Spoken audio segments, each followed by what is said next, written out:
এইবাৰ আমি এটা নতুন শব্দ শিকো যেটো শব্দ আগতে সাগে তোমালোকে কত কোৱা নাছিলা নতুন শব্দ নতুন কথা নতুন চিন্তা খুব সুন্দৰ তোমালোকে মই ভাবো খুব ধুনিয়াকৈ বুজি পাবা হেতু হৈছে আমাৰ সমস্থানিক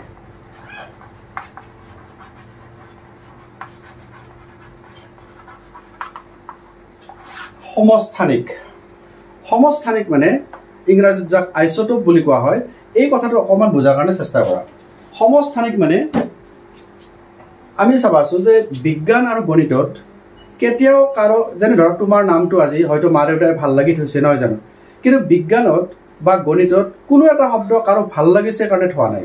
প্ৰতিটো শব্দৰে একটা নিজস্ব অৰ্থ থাকে আৰু অৰ্থ হিচাপে এই শব্দবিলাক দিয়া হয় যেনে চোৱা সমস্থানিকটো সমস্থানিক মানে সম মানে সমান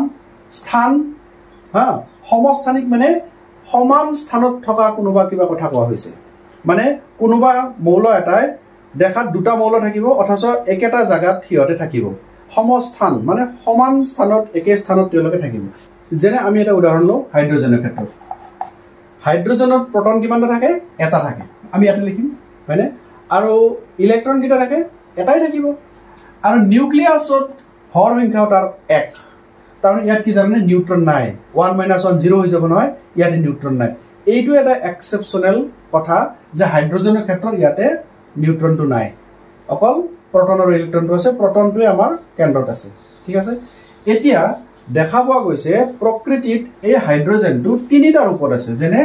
হাইড্ৰোজেন 1 আছে ইয়াতে 2 আছে আৰু হাইড্ৰোজেন আছে ইয়াতে 3 আছে আমি যি হাইড্ৰোজেনৰ কথা কৈছিলো আমি হাইড্ৰোজেন গ্যাস বুলি কওঁ আসলতে এইটো হাইড্ৰোজেনৰ কথা আমি সচৰাচৰ কওঁ যাক আমি সাধাৰণ হাইড্ৰোজেন বা প্ৰটিয়াম বুলি কওঁ প্ৰটিয়াম বুলি কওঁ ইয়াতে চোৱা একে হাইড্ৰোজেন আছে চোৱা ইয়াতেও এক লেখা আছে এক লেখা আছে এক লেখা আছে কাৰণ এইটো হাইড্ৰোজেন পৰমাণুটো এটাই তোমাৰ মানে প্ৰোটন আছে ইয়াতো এটাই প্ৰোটন আছে ইয়াতো এটাই প্ৰোটন আছে কিন্তু ইয়াত দেখিছো ভৰ সংখ্যা বেলেগ বেলেগ ইয়াত ভৰ সংখ্যা 1 ইয়াত ভৰ সংখ্যা 2 ইয়াত ভৰ সংখ্যা 3 হয়নে এই যে ভৰ সংখ্যা বেলেগ বেলেগ হৈছে তাৰ মানে ইয়াত নিউট্ৰন এটা আছে ইয়াত নিউট্ৰন দুটা আছে সোৱা প্ৰোটন যেহেতু একেটাই আছে তাৰ মানে হিহতে অৰ্থাৎ হাইড্ৰোজেনৰ এই তিনিটা ৰূপ দেখা পাইছো তিনিটা ৰূপৰে একেটাই প্ৰোটন হোৱা কাৰণে পৰ্যাবৃত্ত তালিকাখনত তাক এটা স্থানত ৰখা হৈছে কাৰণ তোমালোকে জানা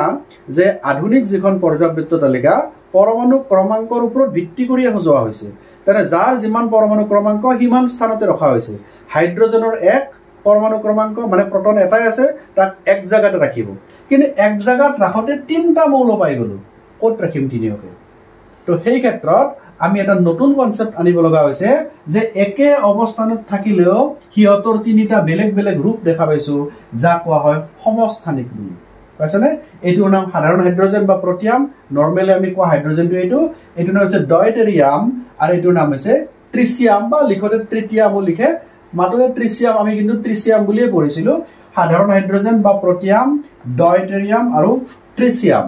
মনত ৰাখিবা এই তিনিটা কোৱা হয় হাইড্ৰোজেনৰ সমস্থানিক সব মৌলৰে কিন্তু সমস্থানিক নাই কিছুমান বিশেষ বিশেষ মৌলৰ ক্ষেত্ৰতে তোমালোকে এনেকৈ সমস্থানিক বিচাৰি পাবা যেনে ক্লোৰিনৰ ক্ষেত্ৰত দুটা সমস্থানিক আছে আৰু এই দুটা সমস্থানিক বুলি কোৱাৰ লগে লগে দুইটাৰে কি হ'ব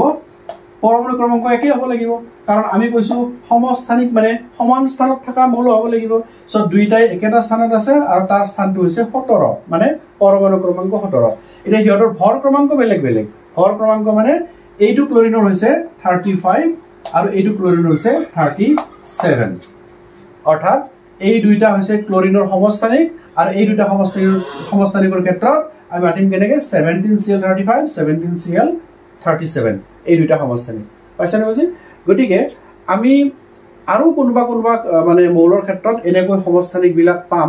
কিন্তু আমাৰ এই চেপ্টাৰটো যেটো বিচাৰ্য বিষয় তোমালোকৰ পৰীক্ষাৰ কাৰণে জানিবলগীয়া যেটো কথা সেইটো হৈছে সমস্থানিক শব্দটোৰ অৰ্থ কি মানে সমস্থানিক বুলি ক'লে আমি কি কথা বুজি পাওঁ তাত জানিব লগা কথা এইটোই হ'ল যে যদিও পৰ্যাবৃত্ত তালিকাখন পৰমাণু ক্ৰমাংকৰ ওপৰত ভিত্তি কৰি সজোৱা হৈছে তানে এটা মৌলৰ কাৰণে এটা স্থান কিন্তু আমি প্ৰকৃতিত এই বৈচিত্ৰ্যময় পৃথিৱীখনত এনেকুৱা কিছুমান কথা কেতিয়াবা দেখিবলৈ পাওঁ যে একেটা স্থানত বহিব লগা এটা মৌলয় দুটা বা তাতকৈ বেছি বেলেগ বেলেগ ৰূপত থাকে, যাৰ ফলস্বৰূপে আমি এইবিলাক কথা পাওঁ। গতিকে এইবিলাকক নাম দিয়া হৈছে সমস্থানিক, মানে একে স্থানত আছে অথচ ইহঁতৰ ৰূপবিলাক বেলেগ বেলেগ। পাইছা বুজি? তো এইখিনি হৈছে তোমাৰ সমস্থানিকৰ কথা। এতিয়া সমস্থানিকৰ কথা জানোতে ইয়াত এটা বৰ দৰকাৰী কথা তোমালোকক দিছে চেপ্টাৰটোত। এইখিনি কথা যদি তুমি জানা, ইয়াৰ পৰা কিন্তু তোমালোকৰ গণিতো হ'ব পাৰে। মানে কেতিয়াবা নিউমাৰিকেল প্ৰব্লেমছ যে দিয়ে তাৰ মানে সেই গণিতবিলাক ইয়াৰ পৰাও আহিব পাৰে। যেনে ধৰা ইয়াতে এটা দিছে, মই বুজাই দিছোঁ তোমালোকক। ক্লৰিনৰ যিটো তোমাৰ শতকৰা সংযুতি, মানে ধৰা প্ৰকৃতিত ক্লৰিন কি হিচাপত পায় যে 3:1 3:1 অনুপাতত পোৱা যায়। তাৰমানে 3:1 মানে যেনে আমাৰ দুটা আছিল নহয় যে 17Cl35 আৰু 17Cl37। তাৰমানে এইটোক যদি আমি 3 ভাগত পাওঁ, এইটো 1 ভাগত পাওঁ, দুটা অনুপাত হিচাপে 3:1 অনুপাতত আমি বিচাৰি পাওঁ প্ৰকৃতিত। এতিয়া আমি ক্লৰিন বুলি ক'লেতো 17টো ইয়াতে পাইছোঁ, এইটো 17 আৰু এটা কথা মন কৰিবা, তোমালোকৰ MCQৰ কাৰণে আৰু ইম্পৰ্টেণ্ট হ'ব পাৰে যে সমস্থানিকবোৰৰ ৰাসায়নিক ধৰ্ম কিন্তু একেই। মানে 17Cl35 যেনেকুৱা ৰিয়েকশ্যন কৰিব, কেমিকেল ৰিয়েকশ্যন কৰিব, 17Cl37 একে প্ৰকাৰৰ ৰিয়েকশ্যনে কৰিব। সিহঁতৰ ৰাসায়নিক ধৰ্মবিলাক একে, কিন্তু ভৌতিক ধৰ্মবিলাক বেলেগ বেলেগ। যেনে আমি জানো ন ভৌতিক ধৰ্মবিলাক, এই ভৌতিক ধৰ্মবিলাক কোনোবাই গটা থাকিব, কোনোবাই জুলীয়া থাকিব, এই যিটো ভৌতিক ধৰ্ম এই কিন্তু তেওঁলোকৰ বেলেগ বেলেগ। গতিকে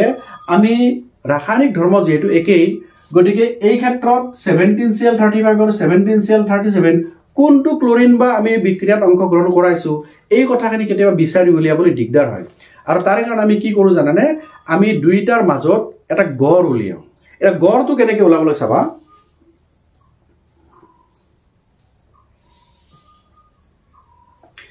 এই দুইটা পাৰমাণবিক ভৰ, এইটো পাৰমাণবিক ভৰ কিমান পাইছিলোঁ 35, এইটো পাইছিলোঁ কিমান 37। দুইটাৰ যিটো গড় পাৰমাণবিক ভৰ সেইটো ওলাব লাগিব কেনেকৈ।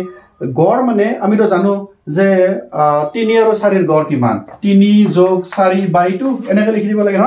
তো আমি কিন্তু এই ক্ষেত্ৰত কি কৰিব লাগিব, সংখ্যাৰ গড় উলিওৱাৰ যিটো ছিষ্টেম তাতকৈ অলপ বেলেগ ধৰণে চিন্তা কৰিব লাগিব। কাৰণ প্ৰকৃতিত ইয়াৰ এভেইলেবিলিটি কিমান এইটো কথাও জানিব লাগিব যে এভেইলেবিলিটি হৈছে 3:1। ইয়াক যদি 3 ভাগ পাওঁ, ইয়াক আমি 1 ভাগ পাম। তো এই ক্ষেত্ৰত আমি শতকৰা সংযুতি পাৰ্চেণ্টেজ ৱাইজ তাক যদি আমি কামটো কৰিব লাগে, চাবা এইটোৰ ক্ষেত্ৰত কি পাম 35। চ' আমি এই 17টোক আৰু কথা নকওঁ, কাৰণ দুইটাৰ একেই হৈ আছে, 17 একেই, দুইটা একেই ক্লৰিন। যিহেতু ইয়াৰ ভৰ সংখ্যাটো বেলেগ বেলেগ, গতিকে শতকৰা সংযুতি বা গড় পাৰমাণবিক ভৰ ওলাওঁতে আমি এই ভৰ সংখ্যাটোকে ল'ম। তো প্ৰথমটোত কিমান আছে 35 আছেনে? 35 পূৰণ আমি কি কৰিব লাগিব 3:1 আছে।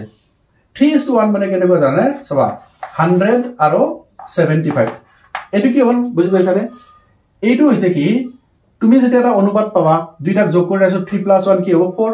মানে এইটো ভাগ কিমান হ'ব 3/4। 3/4 মানে যেহেতু শতকৰা হিচাপত কম আমি, চ' 75/100 ইয়াক কাটা কাটি কৰিলে কি হৈ যাব 4/3, 3/4 পাই যাবা তুমি ন। প্লাছ এইটোৰ ক্ষেত্ৰত কি আছে চোৱা 37 আছে, ইনটু 1 আছে ন, চ' 1/4 মানে কি হ'ব 25/100 হৈছেনে? আচ্ছা, এইটো যদি আমি কৰোঁ কি পাম এতিয়া চাবা, এইটো কৰিলে তোমাৰ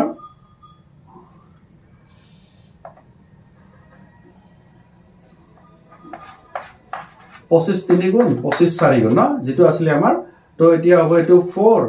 5 × 15 5 8 গ'ল 10, এইটো হৈ গ'ল প্লাছ এইটো কাৰণে কিমান হ'ব 4, এইটো 1 37 কিমান হ'ব, তলত 4 থাকিব, 7 আছে 12, 2 হাতে গ'ল 1, 3 1 4 1, 142/2 ইকুৱেল হ'ব 35.5। গতিকে আমি যেতিয়া ক্লৰিনৰ ভৰ সুধো যে ক্লৰিনৰ ভৰ কিমান, তেতিয়া আমি 35ও নকওঁ 37ও নকওঁ, দুইটাৰ গড় পাৰমাণবিক ভৰ কম 35.5 ইউনিটে 35.5 হিচাপে তাৰ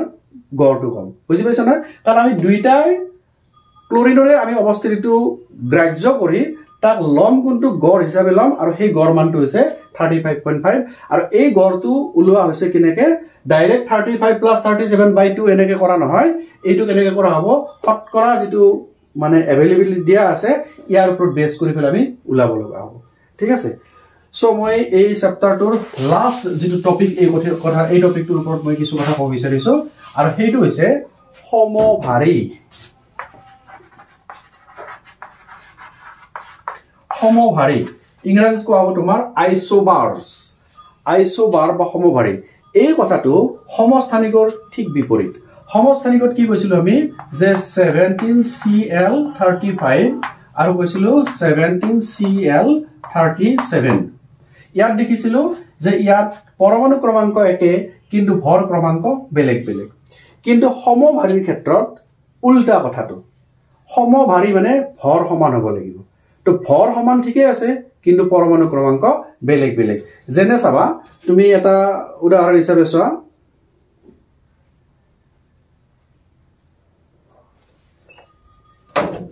যেনে উদাহৰণস্বৰূপে মই এটা কথা কৈছো চাবা এটোটো পালা তুমি সমস্থানিকৰ কথা মই এটা উদাহৰণ লৈছো চাবা সমভাৰীৰ কাৰণে ক্যালসিয়ামৰ পৰমাণু ক্ৰমাংক কিমান 20 আচ্ছা আৰ্গন এটা আছে আৰ্গনৰ পৰমাণু ক্ৰমাংক কিমান 18 তোমালোকে যদি চোৱা গম পাবা ক্যালসিয়ামৰ 20 আৰু আৰ্গনৰ 18 এতিয়া আমি যদি চাম ক্যালসিয়ামৰ ভৰ ক্ৰমাংক কিমান তোমালোকে পাবা এটো হৈছে 40 আৰ্গনৰ কিমান এটো পাবা 40 এই ক্ষেত্ৰত তুমি চোৱা যে ইয়াতে ভৰ ক্ৰমাংকটো একে আছে চোৱা পৰমাণু ক্ৰমাংক 20 ভৰ ক্ৰমাংক কিন্তু 40 ইয়াতে পৰমাণু ক্ৰমাংক 18 ভৰ ক্ৰমাংক কিন্তু 40 দুইটা বেলেগ বেলেগ মৌল বেলেগ বেলেগ পৰমাণু ক্ৰমাংক গতিকে পৰ্যাবৃত্ত তালিকাত ইহঁতৰ স্থানো বেলেগ বেলেগ হ'ব কাৰণ পৰমাণু ক্ৰমাংকৰ ওপৰত ভিত্তি কৰিহে পৰ্যাবৃত্ত তালিকাত স্থান পায় সো ইহঁতৰ স্থান বেলেগ বেলেগ স্থানত থাকিব কিন্তু ভৰ বিলাক দেখিছো দুইটাৰ ক্ষেত্ৰতে একে সবৰে ক্ষেত্ৰত নহয় সমস্থানিক এনেকে সবৰে ক্ষেত্ৰত আছিল ইয়াতো তেনেকে মাত্ৰ কিছুমান মৌলৰ ক্ষেত্ৰত আমি এনেকুৱা সামঞ্জস্য দেখা পাওঁ যে ভৰবিলাক একে হৈ যায় যদিও তাৰ পৰমাণু ক্ৰমাংক বেলেগ বেলেগ সো এইবিলাক হৈছে একোটা সমভাৰী মৌলৰ উদাহৰণ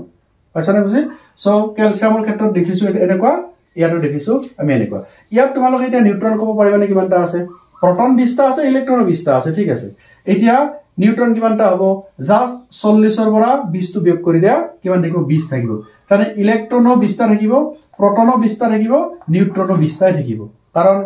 proton is 20 electron 20 neutron কিমান এইটোৰ পৰা বিয়োগ ইয়াত চোৱা proton আছে ইলেক্ট্ৰন আছে 18 proton আছে 18 নিউট্ৰন কিমান হ'ব বিয়োগ কৰি দিয়া 40 ৰ 18 গলে কিমান থাকিব 22 থাকিব হগল গতিকে 22টা ইয়াতে নিউট্ৰন আছে কিন্তু গতিকে ইয়াকে কোৱা হয় সমভাৰী বুলি তো এইখিনি আছিল পৰমাণুৰ গঠন সংক্ৰান্তীয় ক্লাস 9 ৰ যেটো বিজ্ঞানৰ ক্লাস বা পাঠ ইয়াতে গোটেইখিনি কথা মই সামৰি লবলৈ চেষ্টা কৰিছো আৰু আজিৰ ক্লাছটোত মই বিশেষকৈ সেই পৰমাণু বিলাকৰ পৰমাণু ক্ৰমাংক ভৰ ক্ৰমাংক সমস্থানিক সমভাৰী এই কথাবিলাকৰ অৰ্থ বুজাই দিয়াৰ চেষ্টা কৰিছো আশা কৰো তোমালোকে বুজি পাইছা ইয়াৰ পিছত অনুশীলনীত থকা যিবোৰ প্ৰশ্ন আছে তোমালোকে কৰাৰ চেষ্টা কৰিবা যদি কিবা অসুবিধা পোৱা তেনেহলে প্ৰশ্নৰ উত্তৰসমূহ কেনেকৈ কৰিব লাগে মই পিছত কোৱেশ্চন পেপাৰ লৈ পেলাই তোমালোকৰ লগত আলোচনা কৰিম তো আজিলৈ এৰিছো পিছৰ এটা নতুন পাঠ লৈ মই তোমালোকৰ ওচৰত পুনৰ উপস্থিত হ'ম ধন্যবাদ